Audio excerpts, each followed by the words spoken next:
Olá, minha gente, estamos aqui de volta para mais uma aula de introdução aos estudos históricos do curso de História, licenciatura em História, na modalidade EAD da nossa queridíssima Católica de Petrópolis. Como vocês viram no outro vídeo, nós estamos aqui nessa parte da plataforma, aqui no 2, relembrando, e eu estou fazendo um breve resumo das grandes temáticas históricas que envolvem o estudo, a introdução dos estudos históricos de um modelo francês chamado quadripartite. Isso quer dizer, em 4 grandes partes: história antiga, história medieval, história moderna, história contemporânea. Estamos indo um pouco, talvez até na contramão do que fala o nosso diletíssimo Ministério da Educação, que está versando agora que basicamente vai estar tramitando no Congresso, tem uma aprovação, na verdade, que é não uma exclusão, mas uma supressão desses conteúdos clássicos, o que para mim é causa de muita preocupação. Então, dá ênfase muito mais a uma história ameríndia, como eles falam, então América indígena, história africana, e pouco de história clássica, que é fundamental, é uma coisa que me preocupa muito. Mas, enfim, estamos aqui no Relembrando, já postei lá o primeiro vídeo, que é sobre história antiga oriental. Você clica aqui, você vai ver o vídeo lá no YouTube. E agora vamos fazer um breve resumo sobre história antiga clássica. Costumo dizer para os alunos o que é uma coisa clássica. Uma coisa clássica é algo que deixa um legado, é algo que deixa uma herança. Então, por exemplo, eu posso dizer que, quando eu cito assim, uma música clássica, não é apenas o Bolero de Ravel, não é apenas lá a Marcha das Valquírias, como eu coloquei aqui no início, na abertura desse vídeo. Não é apenas isso. Clássico é algo que deixa marca, é algo que deixa um legado, uma herança, e que vai, de alguma forma, ditar regra e influenciar as gerações futuras. Por isso, quando a gente fala história antiga clássica, eu estou falando de Grécia e Roma. Então vamos lá para os gregos. Claro que a gente fala de história da Grécia Antiga e história da Grécia Clássica. Toda vez que eu falo história da Grécia Clássica, eu tenho que estar claro na minha cabeça. Claro que você vai ter uma disciplina disso, meu amigo, minha amiga? Você vai ter uma disciplina de história antiga clássica, mas não é agora, só no segundo semestre. Então aqui é só uma passão, uma breve revisão do que a gente vai estudar com muito maior profundidade lá na história antiga clássica. Então, quando eu falo história da Grécia Antiga, eu estou falando do início da Grécia, Os povos lá do sul da Itália, da França, do Mar Egeu, que se inicia no período lá paleolítico, da Idade do Bronze, Então, a civilização minoica lá de 3.000 a 1.500 anos antes de Cristo, e a micênica de 1.600 a 1.200, Eu estou falando do período chamado período pré-homérico, enfim. Depois tem as guerras médicas, a Guerra do Peloponeso, a Guerra da Macedônia, a Ascensão da Macedônia. E depois vem um período chamado período clássico, que é o período justamente, que é o período mais sensacional, não apenas da história do mundo grego, mas, na minha opinião, um dos períodos mais impressionantes da história da humanidade, que é um período que vai ser o período da filosofia. Se tem algo que é fundamental na formação do mundo ocidental, como eu disse um pouco ontem, Ontem não, aliás, no vídeo anterior. Se você olha o crescente fértil, lembra lá da imagem do crescente fértil? E eu falei para vocês que aquela imagem do crescente fértil é como se fosse um ultrassom do mundo ocidental. O grego, ele vai introduzir o processo epistemológico. O que é isso? Ele vai introduzir o conhecimento, a abstração, todo o processo de formação da intelectualidade ocidental perpassa pelo mundo grego, né? Aí um pouquinho da expansão colonial grega, você percebe as áreas colonizadas aqui em amarelinho, né? A Grécia peninsular, quer dizer, as ilhas gregas, a Grécia insular, também aqui a Creta principalmente, a Grécia continental, colônias gregas e cidades-mães. Depois a gente vai para a chamada Magna Grécia, né? Agora vamos lá para a filosofia, né? Por que as ciências humanas têm a coruja como símbolo, né? Porque é o símbolo da deusa Atena, que é a deusa da sabedoria e da guerra. E a coruja tem a sua vida, a vida da coruja é uma vida noturna. E os filósofos diziam que a iluminação intelectual se dá na noite, né? Quando você se formar no curso de licenciatura em História, você vai estar lá com a sua beca toda preta e com uma faixa roxa, que significa justamente isso, a noite, né? Significa a treva, onde vem a iluminação intelectual. Se um dia também você quiser confeccionar para você, formando de História, né, para você historiador, um anel, a pedrinha também que fica nesse anel é uma pedrinha roxa, que significa também a noite, que a iluminação intelectual vem a partir da noite. A noite é mais tranquila, a noite não tem as preocupações e você tem uma liberdade maior para pensar, para abstrair. Bem interessante, né? Um pouquinho de história dos símbolos. Vamos lá. Filosofia, vamos lá. Sem dúvida nenhuma, o maior legado, a maior herança do mundo grego é a filosofia. Aqui nós temos Platão e Aristóteles. Platão com o dedo apontado para o céu, tá? E com o livro Timeu. E Aristóteles apontando para a terra com a Ética Nicômaco em sua mão, né? Então, o pai da política e o outro pai da matemática, o pai do processo abstrativo, metafísico. Um pai da política, que fala belamente nos seus discursos sobre política, e um pai da matemática, Aristóteles, o pai da lógica, sem dúvida nenhuma. A gente poderia fazer aqui forçar um pouquinho a barra e dizer que Platão seria uma pessoa que primeiro pensou as disciplinas humanas, porque sem dúvida nenhuma, se você pensar, a política vai gerar todas as outras disciplinas. Claro que a filosofia, sem dúvida nenhuma, é a mãe de todas as ciências, tá? A gente vai ver isso daqui a pouco. Aqui nesse slide aqui eu vou mostrar como é que funciona esse processo filosófico. Então, um pouquinho de aula de introdução à filosofia agora, nesse período das nossas aulas agora, vamos falar um pouquinho de filosofia, que é fundamental. Vou falar bastante de filosofia durante o curso, que é, sem dúvida nenhuma, uma disciplina hoje auxiliar da história, para entender perfeitamente o processo histórico, o processo historiográfico, se faz necessário que você tenha um conhecimento mínimo de filosofia, né? Depois eu posso até indicar um livro de filosofia para você comprar, para você ter um pequeno manual de filosofia, um pouco de filosofia antiga, um pouco de filosofia moderna, medieval, um pouco de filosofia moderna e um pouco de filosofia contemporânea, para você entender também a evolução do pensamento filosófico. Voltando aqui para os nossos dois personagens, Platão e Aristóteles. A filosofia nasceu aproximadamente 600 anos antes de Cristo, com o famoso Tales, né? Tales de Mileto. Como Bruno do Alto da Serra, Tales era de Mileto.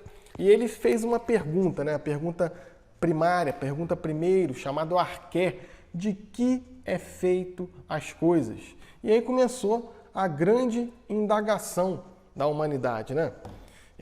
Eu começo a indagar e eu começo a verificar que as primeiras disciplinas que assim foram criadas, claro que isso aqui é mais do processo de Revolução Francesa, né? A Revolução Francesa que vai criar as disciplinas subdivididas, inclusive a disciplina histórica, mas já existia esse pensamento de subdivisão de disciplinas. Por exemplo, se você pegar Arquimedes era um matemático, mas não era um matemático, era um filósofo, mas ele lidava especificamente com o processo matemático.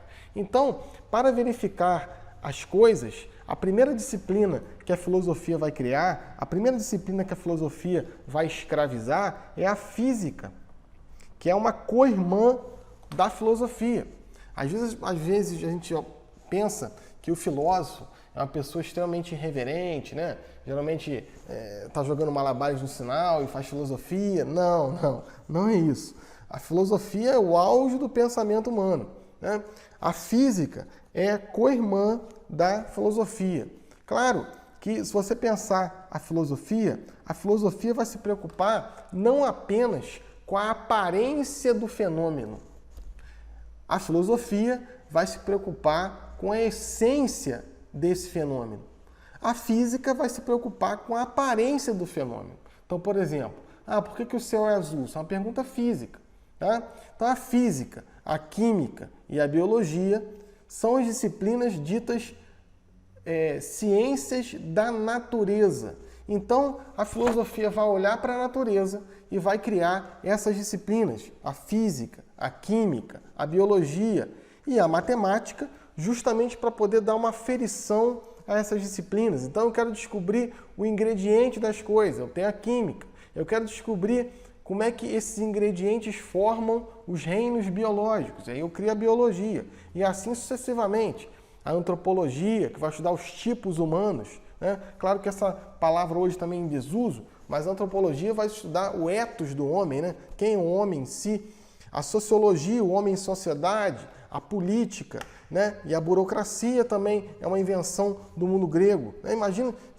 Imagina se não houvesse a burocracia. Claro que não a burocracia, né? Mas a burocracia é fundamental para que a nossa sociedade tenha um ordenamento. Imagina se não fosse um processo burocrático, você estar matriculado num curso de licenciatura em História à distância. Ou eu estando aqui dando aula para você. Claro que tem que ter um processo burocrático. Quem inventou isso é o mundo grego. Aí eu tenho a filosofia que também cria engenharia. Eu pego a matemática, eu pego a física, eu pego a química, eu pego a biologia e eu crio engenharia. A medicina, né, a botânica, a psicologia. Então, se você perceber, as perguntas do homem foram gerando as ciências para uma suposta resposta a esse mesmo homem. Eu quero saber aqui na física por que aquilo aparenta daquela forma, por que aquela matéria daquela maneira, de que é feito as coisas, né? Pergunta lá do Tales de Mileto. E a mesma coisa, a antropologia. Por que num determinado lugar as pessoas têm a pele negra e têm um determinado comportamento em relação à criação dos seus filhos, em relação à religião, né?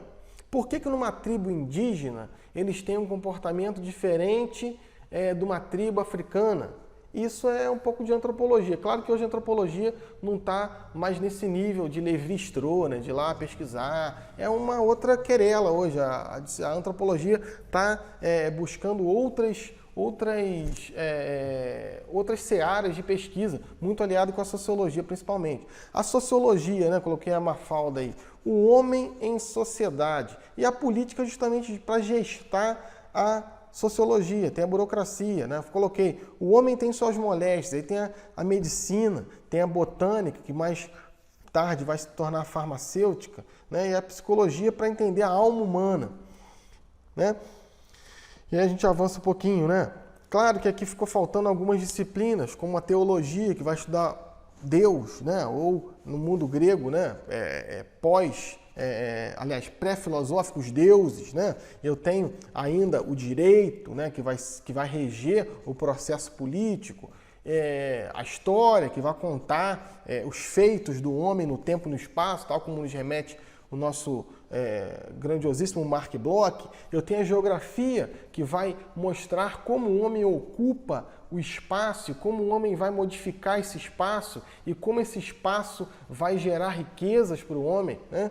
Eu tenho a economia, que vai aferir esse processo de riqueza, como o homem interage com o que ele produz e como ele vai captar bem no futuro com aquilo que ele produz. Então tem outras disciplinas que no futuro a gente vai também, se tiver a oportunidade, de falar um pouquinho.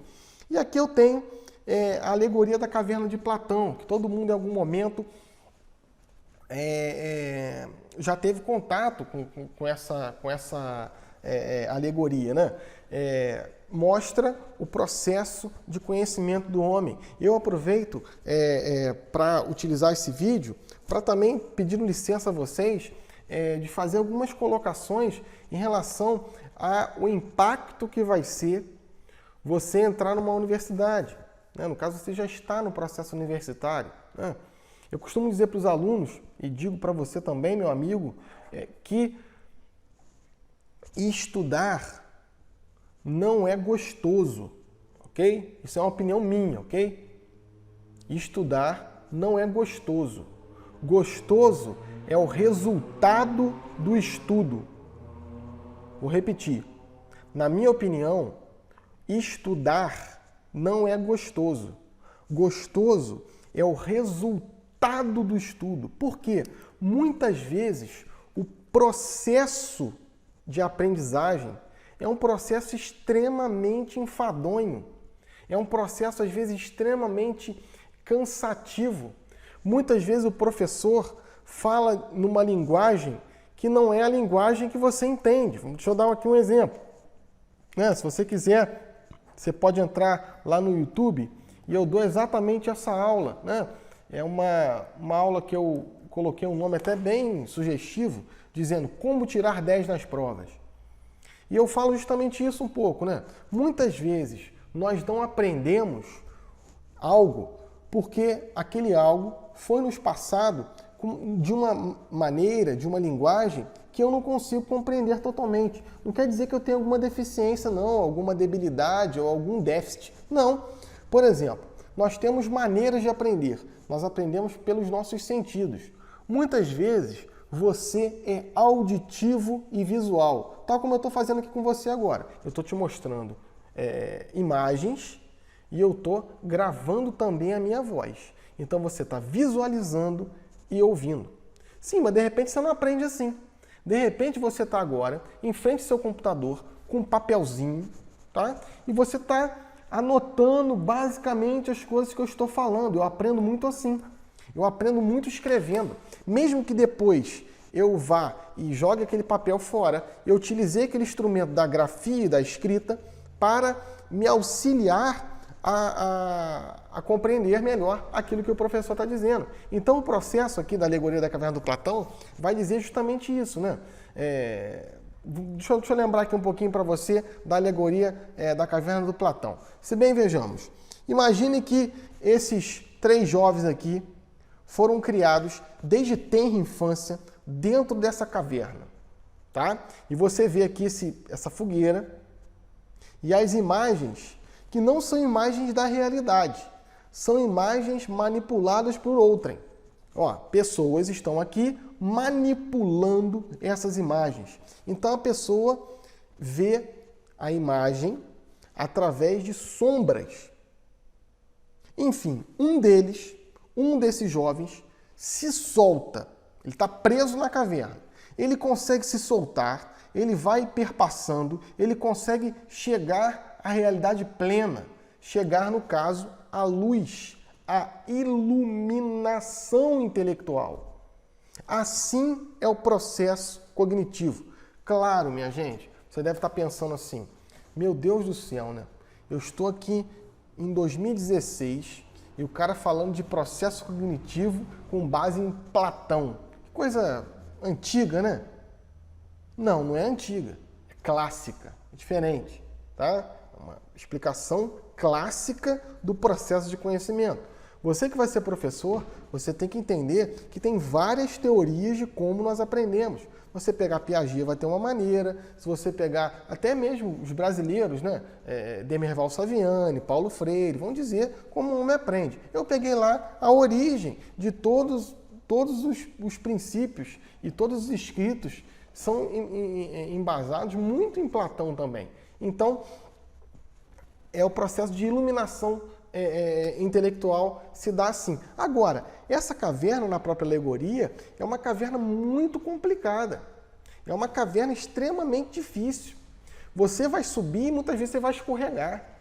E se você pegar depois o texto, pega na internet o texto, tem o texto completo da alegoria da caverna do Platão, quando a pessoa que está preso aqui chega aqui, ele toma aquele susto, ele toma aquele baque, porque é algo impactante. Se você pegar lá o personagem Jesus Cristo, né, ele fala justamente isso. Conhecereis a verdade e a verdade vos libertará. Olha que frase sensacional. É justamente isso. A pessoa que estava em trevas, que vivia sendo manipulada por outras pessoas, consegue se libertar. E sem dúvida, minha gente, um dos fatores que mais liberta as pessoas é o processo de conhecimento. Quando você conhece algo, quando você olha com os olhos de ver, você é capaz de enxergar uma outra realidade, tá? O que é mais interessante também nessa alegoria da caverna do Platão, desculpa me estender um pouco, eu vou sem dúvida nenhuma dividir esse vídeo, vou colocar os gregos e depois os romanos para não ficar muito longo.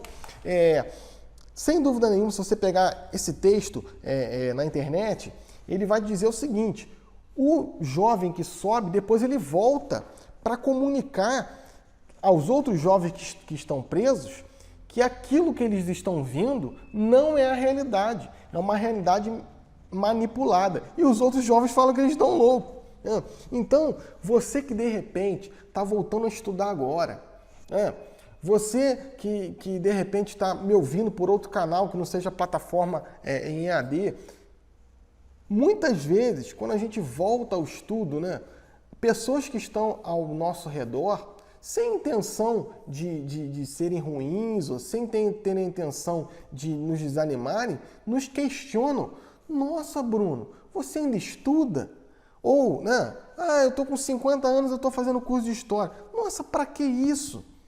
E são coisas que são recorrentes no nosso mundo. As pessoas nos questionam, às vezes, por nós queremos buscar não mais uma sombra que nos inebria, mas queremos buscar, sim, uma luz que nos satisfaça. Isso, sem dúvida nenhuma, é um diferencial no processo de aprendizagem.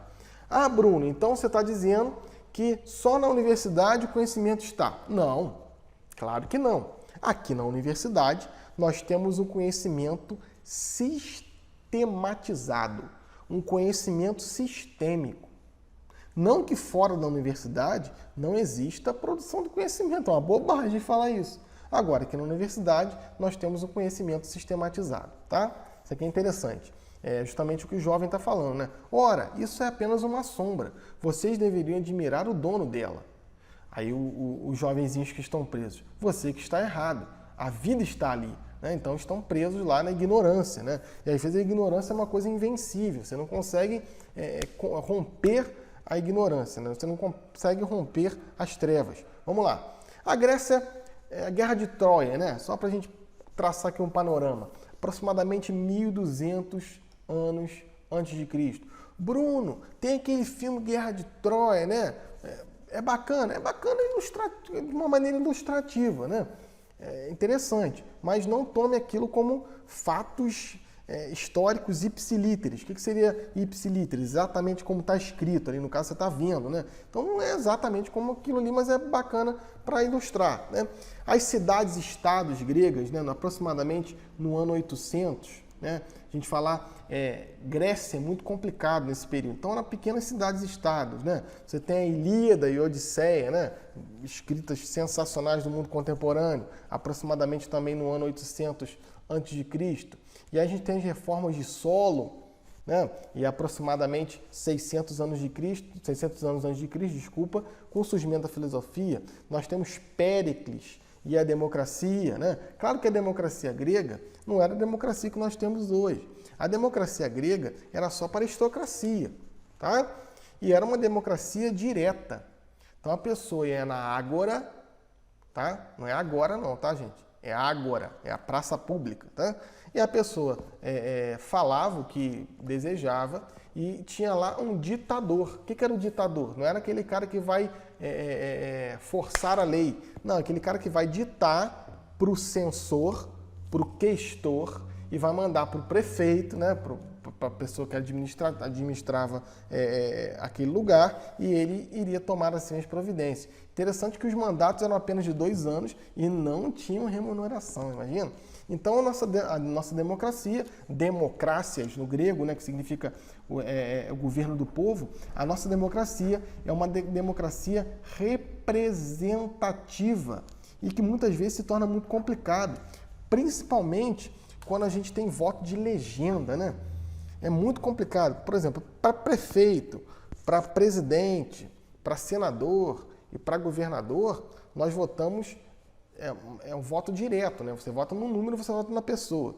Quando você vota para vereador, para deputado estadual, para deputado federal, é extremamente complicado. Se o número do cara termina lá em 000 e ele tem lá acima do coeficiente eleitoral, que é o número que ele precisa para entrar, se ele tem o dobro daquilo, ele vai pulsar lá o 00001.